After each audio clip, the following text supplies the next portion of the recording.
পারমিতা তর্জনী আঙুলের ডগা দিয়ে চোখের কোণে জলটুকু মুছে নিয়ে অতনুর দিকে চেয়ে শুকনো হেসে সব স্বাভাবিক আছে দেখাতে চাইল যেন। অতনু সে ঘরে ঢুকে তাকে পাশ কাটিয়ে মাসির সামনে গিয়ে বলল, বাচ্চা চাই না আমাদের, একে অপরের সাথে শুধু সুখে দুঃখে একসাথে থাকতে চাই, জীবনের ভালো মন্দ সময়টা পাশে থেকে ভাগ করে নিতে চাই পরস্পরের সাথে। বেশ জোরালো কণ্ঠে যেন বলে উঠল অতনু। মাসি অবাক চোখে চেয়ে থাকে অতনুর দিকে। অতনু ফের খানিকটা পিছে সরে এসে পারমিতার পাশে দাঁড়িয়ে হাত বাড়িয়ে ওর কাঁধে রেখে তাকে আগলে রেখে বলল, আমরা একে অপরকে ভালোবাসি, এটাই যথেষ্ট বলে মনে করি, আর কিছু চাওয়ার নেই আমাদের। মাসি এবার কড়া গলায় বললেন, যত কথাই বলো না কেন, বংশধর হিসেবে পুত্র সন্তান থাকাটা জরুরি। কেন মাসি, কন্যা সন্তান বংশধর হতে পারে না কেন বলতে পারো? সেও তো আমারই অংশ, এ বংশের রক্ত তার শরীরেও বইছে, যা চিরকাল হয়ে এসেছে তাই পরম্পরায় প্রবাহিত হচ্ছে। তুমি আমি চাইলেই বদলাতে পারবো না। আমার মেয়ে মীরা, সে আমার সন্তান, তাকে কি আমি অস্বীকার করতে পারবো? মিহির শিশির ওদের সন্তান হলে তারাও বংশধরিত হবে। ছেলে মেয়ে দিয়ে এসব বিচার করার সময় এখন আর নেই। বিচার তো বহু আগে থেকে হয়ে এসেছে অতন। তোমার দিদিদের ছেলেপুলেদের, ছুটকির মেয়েদের কেউ কি বংশধর বলবে? ওরাও এই পরিবারেরই সন্তান। আমি কখনো মীরা আর ওদের মধ্যে তফাৎ করে দেখিনি। এটা তোমার স্নেহের কথা, কিন্তু আদতে ওরা তোমার জামাইবাবুদের পরিবারের বংশের। যদিও ছুটকির মেয়েদের কথা ভিন্ন, তারাও তো পরের বাড়িতে যাবে একদিন। সেক্ষেত্রে মেয়েরা কেউই বংশধর নয়। এসব সেকেলে চিন্তা থেকে বেরিয়ে এসো মাসি, তবে দেখতে পাবে যে মেয়েরা আজ কোথায় থেকে কোথায় চলে গেছে। গোটা বিশ্বই তাদের নখদর্পণে। তবুও মানুষ নিজের পুত্র চায়, যাতে মৃত্যুর পর মুখাগ্নি দেবার জন্য হলেও কেউ থাকে। তার জন্য আমার মেয়ে মীরা আছে। নতুন নতুন বিয়ে করেছ তো, তাই এখন আবেগের বশে এসব বলছো। কদিন যাক, ফের নিজেই বুঝবে জীবনে কি চাই আর কি চাই না। ভুল, পারমিতা শুধুই আমার বিবাহিত স্ত্রী নয়, সে আমার ভালোবাসা। ওকে আমি ভালোবেসেছি আগে, ফের সে আমার স্ত্রী হয়েছে, দৃঢ় কণ্ঠে বলে অতনু। রাগের মাথায় আর কি কি বেফাস কথা বলে বসে অতনু, তা ভেবে পারমিতা ওর হাতটা ধরে চাপ দেয়, যাতে করে সে থেমে যায়। কিন্তু না, থামাথামির কোনো নাম নেই আজ অতনুর। সে হাতটা ছাড়িয়ে নিয়ে বলে, আমায় বলতে দাও পারমিতা।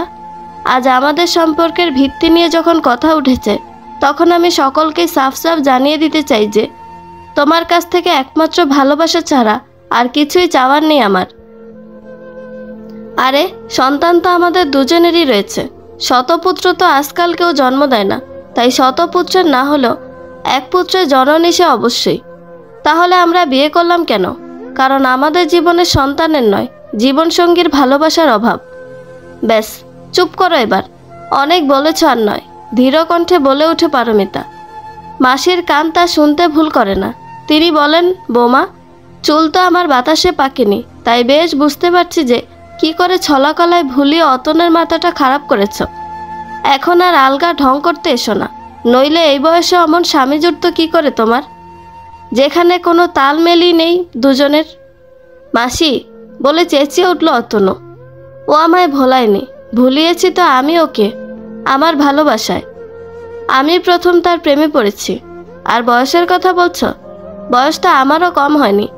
50 ঊর্ধ্ব বয়স তো কম নয়, তার চেয়ে বরং 40 ঊর্ধ্ব পারমিতা বেশ কম বয়সী।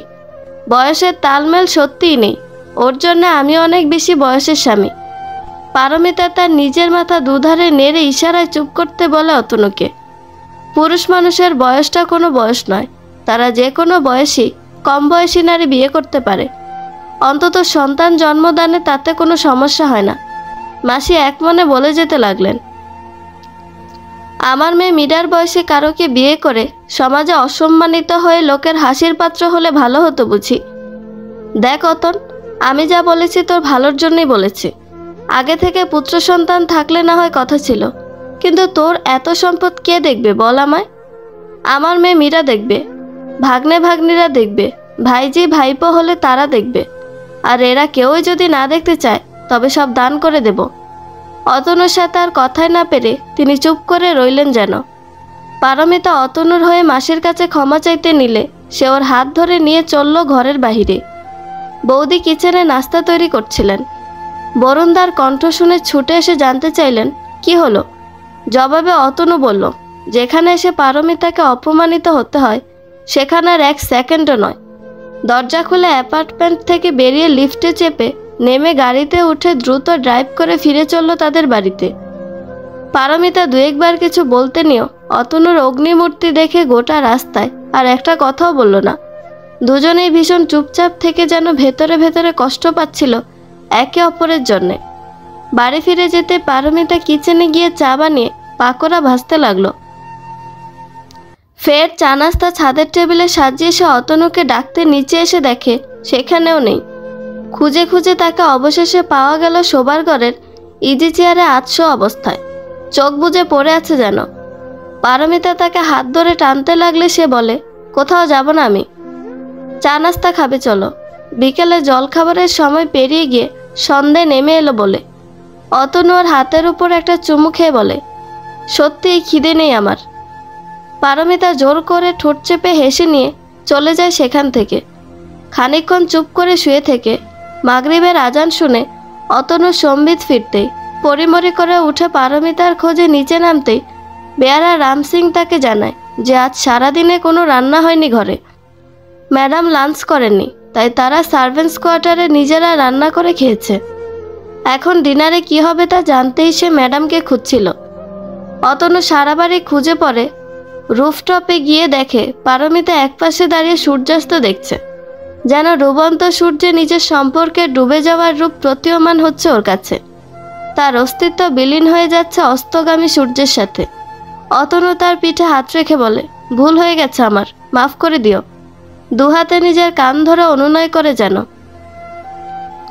পারমিতা একটু হেসে বলে, শুধু কান ধরলেই চলবে না, উঠবসও করতে হবে। কিন্তু করব, কিন্তু সাথে তোমাকেও করতে হবে। আমি কেন? আমার কি অপরাধ? তোমার অপরাধ হলো যে এত শতবার বলে দেওয়া সত্ত্বেও লাঞ্চ করনি কেন? খালি পেটে চা খেয়ে থেকে গোটা দিন পার করে তুমি আমায় খুব নারাজ করেছো, বুঝলে? বুঝলাম, কিন্তু চা পাকোড়া সব ঠান্ডা হয়ে গেছে এতক্ষণে। আমি যাই, আবার সব ঠিকঠাক করে নিয়ে আসি বলে দুপা বাড়াতে অতনু তাকে পেছন থেকে জড়িয়ে ধরে বলে, আজ বইয়ের হাতের ঠান্ডা নাস্তা খেয়ে বুকে ঠান্ডা করব। ছি ছি, কথার কি ছিরি দেখো, বলে পারমিতা ব্যঙ্গ করলো অতনুকে। অতনু অট্ট হাসি দিয়ে বলে, কথা যেভাবে বলি কাজ তো একই। পারমিতা তার পিঠে কিল মেরে বলে, চা নাস্তা খেয়ে নাও তাড়াতাড়ি, ফের আমায় আবার ডিনারের জোগাড় করতে হবে। কিচ্ছু দেখতে হবে না, আজ আমরা বাইরে কোথাও ডিনার করতে যাব। পারমিতা কিছু বলতে নিলে তাকে আর কথা বাড়াতে না দিয়ে ঠান্ডা হয়ে যাওয়া চা আর পাকোড়া এমনভাবে গিলতে থাকে অতনু যে দেখে মনে হয় এদের স্বাদ অতুলনীয় তার কাছে। দেখে পারমিতা স্বস্তির নিঃশ্বাস ফেলে ভাবল, সব ঠিক আছে আর ঠিক থাকবেও। অতনু এমন নয় যে কারো মুখের কথায় বদলে যাবে। তাকে অমন অবাক দৃষ্টিতে চেয়ে থাকতে দেখে তাড়া দিয়ে বলল, অতনু জলদি এসো, নইলে কিন্তু সব আমি একাই খেয়ে ফেলবো। খাও খাও, কে না করেছে, ঠান্ডা খাবার খেতে আমার বই গেছে, বলে ঠোঁট উল্টালো পারমিতা। কি বললে? আমার বইয়ের হাতের রান্নার স্বাদ জানো? ঠান্ডা গরমে কিচ্ছু যায় আসে না। তাই নাকি? আর কত ফলাবে? যেমন শুকিয়ে গেছো তাতে আরও পাম দেওয়া লাগবে, বলে মুচকি হেসে ওঠে অতনু। পারমিতা তাকে ধাক্কা দিয়ে বলে, তুমি তো দেখছি মহাফাজিল, ফাজলামোর আর কি দেখেছ, সবে তো শুরু, রাত এখনো কিন্তু অনেক বাকি। চা নাস্তার পর্ব শেষে ছাদ থেকে নেমে গিয়ে অতনু কটা জরুরি মেল পড়ে রিপ্লাই করে আর পারমিতা মুখ হাত ধুয়ে ফ্রেশ হয়ে নিয়ে আরেকবার সাজসজ্জা ঠিক করে নেয়। ফের তারা দুজনেই একসাথে বেরিয়ে পড়ে। রেস্টুরেন্টে গিয়ে বসতে ওয়েটার এলে পরে অতনু পারমিতার দিকে মেনু কার্ড বাড়িয়ে দিয়ে বলল, আজ তুমি যা অর্ডার করবে তাই খাবো আমরা। পারমিতা একে একে সব কটা ডিশ নম্বর বলে অর্ডার করে দিলে ওয়েটার চলে গেলে মুখোমুখি চেয়ারে বসে দুজন একে অপরের চোখে তাকিয়ে থেকে যেন কথা না বলে কত কথা কয়। অতনু তার দিকে নিজের হাত বাড়িয়ে দেয়, আঙুলে আঙুল ছোঁয়া খেলায় মেতে ওঠে দুজন। আচমকা ওয়েটার খাবার নিয়ে এলে একটু যেন অপ্রস্তুত বোধ করে পারমিতা। তা দেখে অতনুর বেশ মজা লাগে। সে চোখের ইশারায় পারমিতাকে খেপাতে থাকে। ওয়েটার চলে যেতে পারমিতা তাকে খাবারের দিকে ইশারা করলে সে তাকিয়ে দেখল সবই যে তার প্রিয় খাবার। অবাক চোখে চেয়ে রইল দেখে পারমিতা বলল, তোমার পছন্দই আমার পছন্দ, সেটা তো আমিও বলতে পারি না কি? বলল অতনু। হ্যাঁ, তা বলতে পারো, কারণ আমার পছন্দ তো তুমি, আর সেটা ডিনাই করলে যে নিজেকে অপছন্দ করতে হবে। শুনে দুজনেই হেসে ওঠে একসাথে। রেস্টুরেন্টের আধো অন্ধকারে খেতে খেতে গল্প করে খাওয়া দাওয়ার পর্ব শেষে ফের বাড়ি ফিরে আসে। নিজেদের রুমে গিয়ে পারমিতা ওয়াশরুমে ড্রেস চেঞ্জ করে নেয়, আর অতনু বেডরুমে। ফের শুতে আসলে পরে অতনু কাছে টেনে নেয় পারমিতাকে। তারপর তার নাইটির গলায় মুখ নামিয়ে ধীরে ধীরে নিচে নেমে এসে যেন বুকের উষ্ণতাটুকু শুষে নেয়। চুমু খেতে খেতে পাগল করে তোলে পারমিতাকে। তার দুহাতে যেন খেলে বেড়ায় ওর গোটা শরীরে। পারমিতা সইতে না পেরে খামচে ধরে অতনুর পিঠ। অতনু তাকে উস্কে দিতে জীবের স্পর্শ দিয়ে আরও বেশি কামনার আগুন জ্বালিয়ে দেয় পারমিতার শরীরে। পারমিতা একে একে নিজের দুহাতে অতনুর শার্টের সবকটা বাটন খুলে দেয়। ওর খোলা বুকে চুমু খেতে খেতে হাত বুলিয়ে দেয় উন্মুক্ত পিঠে। দুজনেই যেন দুজনের শরীরের আজ সুখ খুঁজে নিতে চায়। একে অপরকে সুখী করতে ওরা বদ্ধপরিকর। এভাবে কাম উত্তেজনায় ভেসে গিয়ে একে অপরের শরীরে ডুবে যেন মিশে যেতে চায় একাত্ম হয়ে মিলনের নেশায়। দুঃখ, কষ্ট, লাঞ্ছনা সব যেন হারিয়ে যেতে থাকে তাদের ভালোবাসায়। স্পর্শ সুখে তারা খুঁজে পায় ভালো থাকার পরশ পাথর। সকালে ঘুম থেকে উঠতেই পারমিতা নিজেকে অতনুর বাহুবন্ধনীতে আবিষ্কার করল। তার ঠোঁটের কোণে এক চিলতে হাসির রেখা দেখা গেল যেন। চোখ মেলে মাথা উঁচু করে চেয়ে দেখে অতনু তখনও গভীর ঘুমে আচ্ছন্ন। শান্তিতে ঘুমোচ্ছে, রাতে পরিশ্রান্ত হয়ে যাওয়া ক্লান্তি দূর করতে। পারমিতা উঠতে নিতেই তাকে আরও বেশি জড়িয়ে ধরল অতনু। ঘুমের গোট থেকেও যেন তাকে ভোলেনি সে এক মুহূর্তের জন্যে। ধীরে ধীরে হাতের বাঁধন আলগা করে সে উঠে গিয়ে চাদর টেনে দেয় অতনুর গায়ে। স্নান সেরে একটা খয়েরি রঙের জরিপার তাঁতের শাড়ি পরে বেরোতেই দেখা অতনু জেগে গেছে। বিছানায় শুয়ে থেকে পারমিতাকে দেখছে। পারমিতার তখন চুলে তোয়ালে পেঁচানো অবস্থায় খোপা মতো বাঁধা। সে রাতে খুলে রাখা গহনাগুলো পরে নিচ্ছিল তাড়াতাড়ি। ফের চুল থেকে তোয়ালে খুলে নিয়ে চেপে চেপে মুছতে লাগলো আপন মনে। তোয়ালেটা বারান্দায় মেলে দিয়ে ঘরে এসে ড্রেসিং টেবিলের সামনে থেকে সিঁদুর কৌটোটা খুঁজে না পেয়ে অস্থির হয়ে উঠছিল যখন, তখনই অতনু এসে তার সিঁথিটা রাঙিয়ে দিল সিঁদুরের রঙে। সে অবাক হয়ে বলল, তুমি এটা কই পেলে? লুকিয়ে রেখেছিলাম আমি, তার চোখে চোখ রেখে বলল অতনু। কেন বলো তো? বিস্মিত কণ্ঠে জানতে চাইল পারমিতা। তোমার এই অস্থির চেহারাটা দেখতে ভালো লাগে তাই। যাও, বাজে বকো না তো। সিঁদুর পরতে না পেরে এমনভাবে দুশ্চিন্তা করছিলে, মনে হলো যেন আমি মরে গেছি বলে হো হো করে হেসে উঠল অতনু। পারমিতা নিজের হাত অতনুর মুখে চাপা দিয়ে বলল, অমন অলক্ষণে কথা আর কোনোদিন বলবে না, কখনো না, বলে যেন আর্তনাদ করে উঠল পারমিতা। অতনু তাকে এমনভাবে রিয়াক্ট করতে দেখে ঘাবড়ে গিয়ে বলে, আমি তো মজা করছিলাম তোমার সঙ্গে। তোমার জীবন আমার কাছে অমূল্য রতন, তাই সেটা নিয়ে হাসি তামাশা করা আমি পছন্দ করি না, বুঝলে? ঠিক আছে ঠিক আছে, যক্ষের ধনের মতো লুকিয়ে রেখো, না হয় শাড়ির আঁচলে, বলে পারমিতার আঁচল দিয়ে নিজের হাতের আঙুলে গিট পাকাতে থাকে। পারমিতা তা ছাড়িয়ে নিয়ে বলে, হয়েছে, আর ঢং করতে হবে না, সকাল সকাল আমায় কাঁদিয়ে ছাড়লে। অতনু তাকে দুহাতে আগলে বকে নিয়ে বলে, আর রাতভর যে ভালোবাসলাম তা কি ভোরের আলো ফুটতেই বেমালুম ভুলে গেছ? পারমিতা তাকে ধাক্কা দিয়ে সরিয়ে মুচকি এসে বলে, ভোলার উপায় রেখেছো যে ভুলবো? দেখো তো কি করেছ আমায়, বলে নিজের গলার কাছটা একটা লাভ বাইটের চিহ্ন দেখাতে লাগলো। অতনু ধীর পায়ে এগিয়ে এসে গলার ঠিক সেখানটায় মুখ বাড়িয়ে ঠোঁট নামিয়ে যেন চুমুর আলতো ছোঁয়ায় নতুন করে ভালোবাসার স্পর্শ এগিয়ে দিল। পারমিতা শিহরণে কেঁপে উঠে ফিসফিস করে বলে, please Atanu, please don't do this to me, I can't tolerate more, please control your self. Atanu মৃদু হেসে দুহাতে তার মুখ তুলে নিয়ে ঠোঁটে ঠোঁট নামিয়ে এনে চুম্বনে মেতে ওঠে। পারমিতাও সাড়া না দিয়ে থাকতে পারে না যেন। একে অপরের ঠোঁট আর জিহবার দখল নিয়ে কে কাকে কত বেশি ভালোবাসতে পারে তার প্রমাণ দেওয়ার লড়াইয়ে নেমেছে যেন আজ। যখন থামে তখন দুজনেই হাঁপিয়ে ওঠে, নিঃশ্বাস ফেলতে ফেলতে একে অপরের চোখে তাকিয়ে হাসতে থাকে। অতনু বলে উঠল, তোমায় কেউ দুঃখ দিলে তা সুখ দিয়েও ভরাতে জানি আমি, তা কি জানো?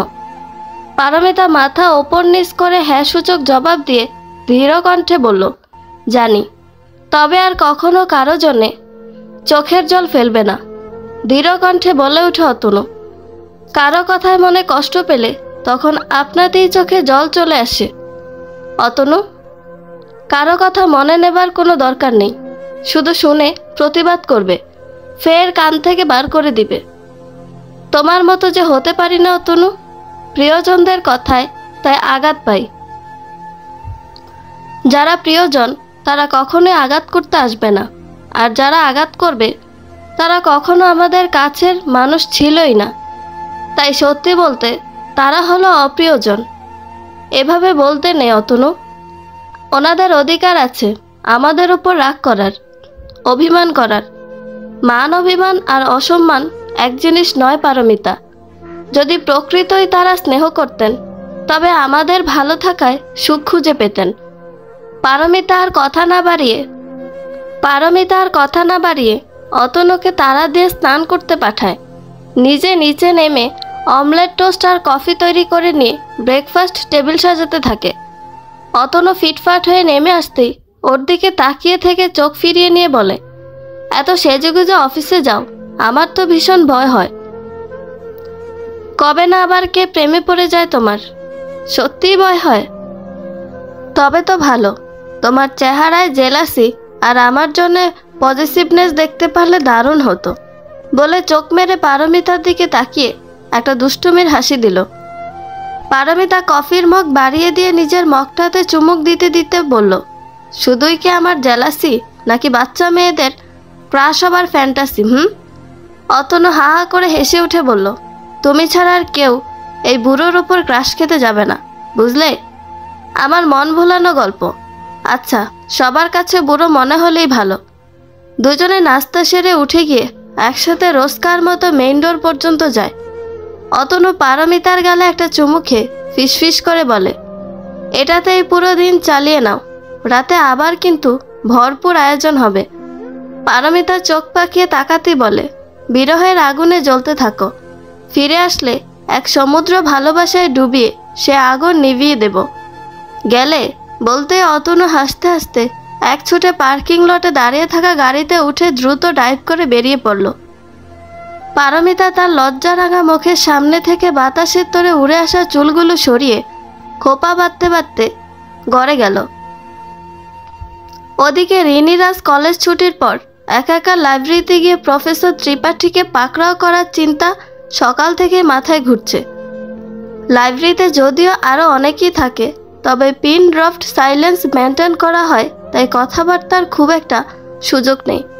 গোটা লাইব্রেরি ঘুরে সে দেখে ইয়াং প্রফেসর খুব মনোযোগ দিয়ে কর্নারের শেষ মাথায় গিয়ে মোটা বই হাতে ভারী চশমার আড়ালে থাকা চোখ ডুবিয়ে কি জানে পড়ছে। সে একটু ইতস্তত করে যাবে কি যাবে না করতে করতেই সাহস করে সামনে গিয়ে বলে ওঠে, স্যার। প্রথম দফায় বোধহয় শুনতে পান না প্রফেসর, আর তাই পুনরায় আরেকটু জোরে ডেকে ওঠে রিনি, স্যার। বই থেকে মুখ তুলে চেয়ে রিনিকে দেখে আচমকা ভরকে গিয়ে বলে, আপনি কিছু বলছেন আমায়? স্যার, আমি Rini, first year honours economics. চিনতে পেরেছেন এখন? জি, চিনতে পেরেছি। কোনো দরকার আছে কি? স্যার, পড়া বুঝিয়ে দিতে বলেছিলাম আলাদা করে, আপনি বললেন ছুটির পরে লাইব্রেরিতে পাবো, তাই। প্রফেসর এবার তাকে বসতে বলে হাতের ইশারায় সামনে থাকা চেয়ারটা দেখিয়ে। রিনি একটু অপ্রস্তুত করছিল যদিও, কারণ লাইব্রেরির এদিকটায় কেউ নেই, তবুও অস্বস্তি কাটিয়ে চেয়ার টেনে বসে পড়ল। স্যার তাকে আজকের লেকচার বের করতে বললে সে খাতায় টুকে রাখা পেজটা খুলতেই একে একে সব কটা লাইন যেন এক্সপ্লেন করে ক্যালকুলেশন বুঝিয়ে দিতে লাগলেন প্রফেসর। এত সহজেই তার মাথায় কঠিন সব পড়া ঢুকে যাচ্ছে দেখে রিনি নিজেই মন্ত্রমুগ্ধের মতো আচমকা বলে বসল, আপনি তো দেখছি জাদু জানেন sir. Are you a magician. Sir একটুও না হেসে কঠিন স্বরে বলল, আমি ইকোনমিক্সের ক্যালকুলেশন জানি, কারণ প্রফেসর হিসেবে সেটাই আমার কাজ।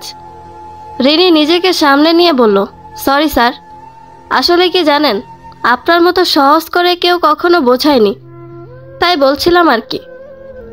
প্রফেসর আবার লেকচারে মনোযোগ দিয়ে সবটা বুঝিয়ে দিয়ে বলল, কোথাও কোনো কনফিউশন থাকলে না বোঝাও মাথা নেড়ো না, রিনি হাসি মুখে বলল, কনফিউশন নেই আর। থাকলে যে আমি পড়া আদায় করে নেব তা হয়তো আপনি এতক্ষণে বুঝে গেছেন স্যার। ঠিক আছে, তাহলে তুমি এখন আসো। আমার কিছু রিসার্চ পেপার জমা দিতে হবে, তাই স্টাডি করব এখন কয়েকটা বিষয়ে।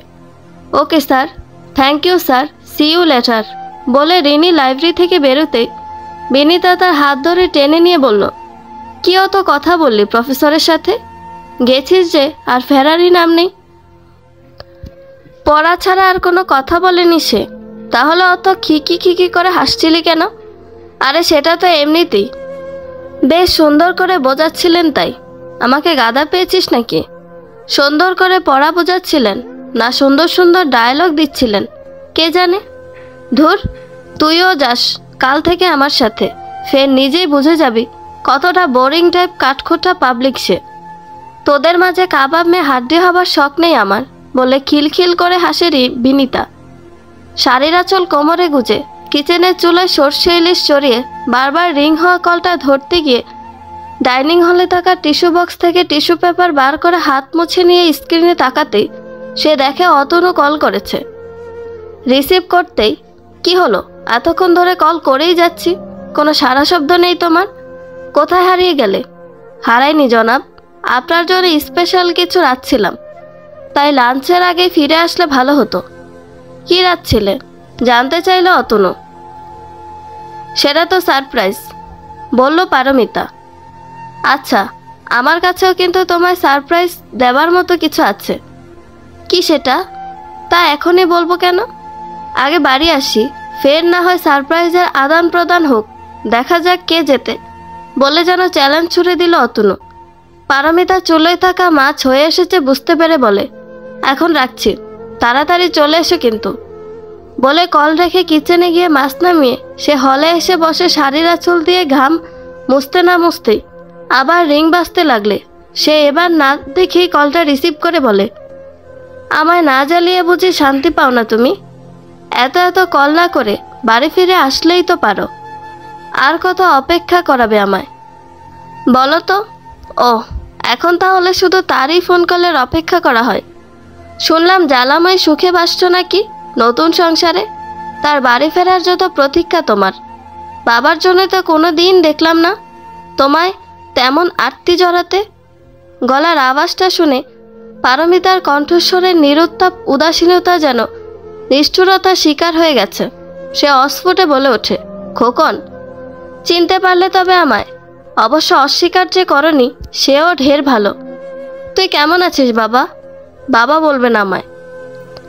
সে অধিকার তুমি সেদিনই খুইয়েছ যেদিন আবার বিয়ে করেছ। কেন, আমার কি ভালো থাকার কোনো অধিকার নেই? আমার বাবার জায়গা অন্য কারোকে বসিয়ে আমায় বাবা ডাকার ঢং আর করতে হবে না তোমার। আমার কথা তো শোন একবার। কি শুনবো? তুমি যে আবার বিয়ে করেছ তার জানতে বাকি নেই আমার বলে চেঁচিয়ে উঠল খোকন। ওদিকে অতনু ততক্ষণে বাড়ি ফিরে এসে পা টিপে টিপে ঘরে ঢুকে দুহাতে দার্জিলিং ভ্রমণের ট্যুর প্যাকেজটা পিছনে লুকিয়ে রেখে পারমিতার সামনে গিয়ে তার চোখের সামনে তা মেলে ধরতেই অকস্মাৎ ওর চোখে হাহাকার করা বেদনার ছাপ ফুটে উঠতে দেখে বুঝে গেল যেন তাদের সুখের সংসারে ফের গ্রহণ লেগেছে। বন্ধুরা, এই পর্বের সমাপ্তি এখানে। গল্প সম্পর্কে কোনো মতামত জানানোর থাকলে কমেন্ট করতে পারেন এবং গল্পের বাকি অংশ শোনার জন্য আমাদের চ্যানেলটি সাবস্ক্রাইব করে আমাদের পাশেই থাকবেন। ধন্যবাদ সবাইকে, ভালো থাকবেন।